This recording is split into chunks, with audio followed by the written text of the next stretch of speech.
Good morning, everybody, and welcome to Saturday Report. I am Rita Cosby. Thank you so much for joining us. We have a packed show this morning. Pope Francis has called for Russian President Vladimir Putin to allow humanitarian corridors out of besieged Mariupol in Ukraine. Now reports that the Kremlin says it cannot guarantee safety. We will have the latest on the ground in just a few minutes.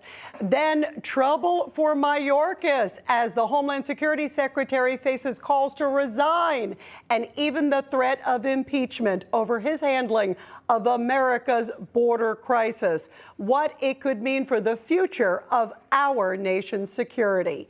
Plus, Elon Musk running afoul of AOC, with the two going head-to-head on Twitter. This as the Tesla CEO inches closer to buying the social media platform. Will Musk have to face fire from the whole squad? And what lies ahead for the takeover target? We are going to break it all down. Well, to talk about the very latest of what's happening in Ukraine, let's bring in retired Brigadier General Robert Spalding. General Spalding, great to have you here with us. We appreciate it. You know, I want to get your reaction, General, to this big news that we're hearing that the Kremlin is not even listening to the Pope. The Pope is saying, give us some safe corridors from Mariupol, which we know that steel plant, they have been holed up. Apparently, they're running out of food, they're running out of water, they're running out of medicine. What do you make of the fact that Putin is basically snubbing the Pope?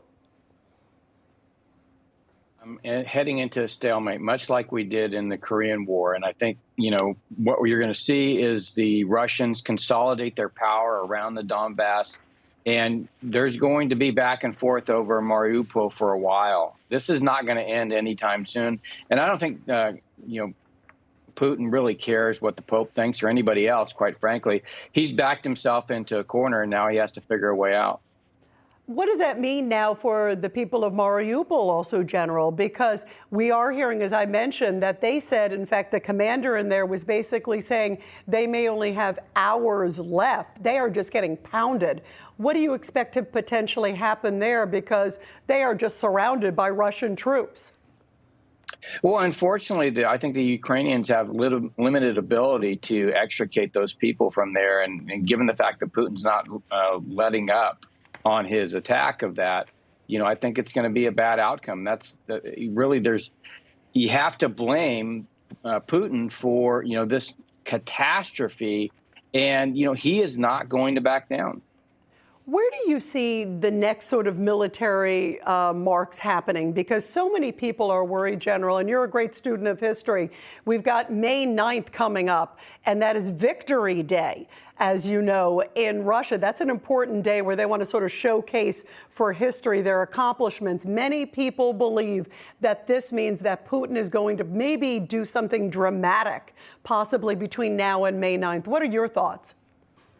Well, the dangerous and scary thing about that is really the only options you have now are nuclear weapons. I don't think it's going to escalate to that. I don't think also he has really the wherewithal, the means to do anything more significant in Ukraine. So either it's going to be very big, in which case it would be very bad, or you're not going to see much at all, because quite frankly, again, he's destroyed his economy. He's run his military to the ground, and he doesn't have the resources to resupply them or actually really do anything. But, you know, his nuclear weapons are an important component of their national security. They have been talking about nuclear war. They've been preparing the Russian people for nuclear war. I've seen, you know, Russian people talk about, you know, hey, we can get through this.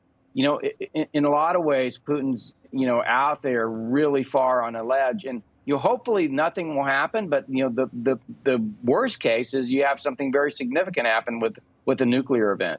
Yeah, absolutely. And people are wondering because he's really been ratcheting up the rhetoric. General Spalding, I want to get your take on the fact that the British Defense Secretary came out a couple days ago and he said, we are not, we're not scared of Putin. We in England are saying we're going to hold the cards, we're going to drive the train. In other words, be proactive versus reactive in terms of comments. But it seems like a stark contrast to the way our leader is handling it. Our leader seems to be more of a bystander and much more reactive and much more concerned about Putin.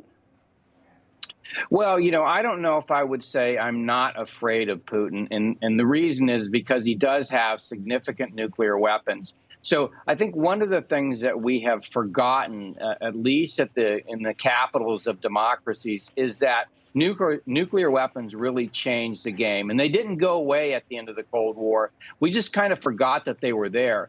And Russia is bringing them out again. The Chinese are growing their nuclear force. So we have to actually think very, very carefully about how we address any kind of provocation from either China or Russia. It can't be something that we rush into like in Iraq or in Afghanistan. It's a completely different strategic game. What do you make of the $33 billion? Of course, we know that President Biden's asking. What type of weaponry do you think should be included in that? Well, I mean, the Ukrainians need just about everything, Stingers, anti-aircraft, anti-tank, everything down to bullets, communication capability, everything that you would need on a battlefield, the U.S. military would need. They need to be resupplied, and resupply, an army lives on logistics, and logistics is what we're talking about here. So just about everything, food even, is going to be needed, clothing for the soldiers. All of that stuff begins to wear out after, months of war. Absolutely. Well, General Spalding, thank you very much for your really important perspective. Great to have you here this morning. Thank you, Rita. Thank you very much. Hey, I'm Rob Finnerty. Thanks for watching. If you enjoyed this video, please join the conversation in the comments below. Don't forget to subscribe, too. Hit the bell icon to be alerted to breaking news. And remember, there's a whole lot more on Newsmax TV, America's fastest growing cable news network. Newsmax TV, where real news for real people.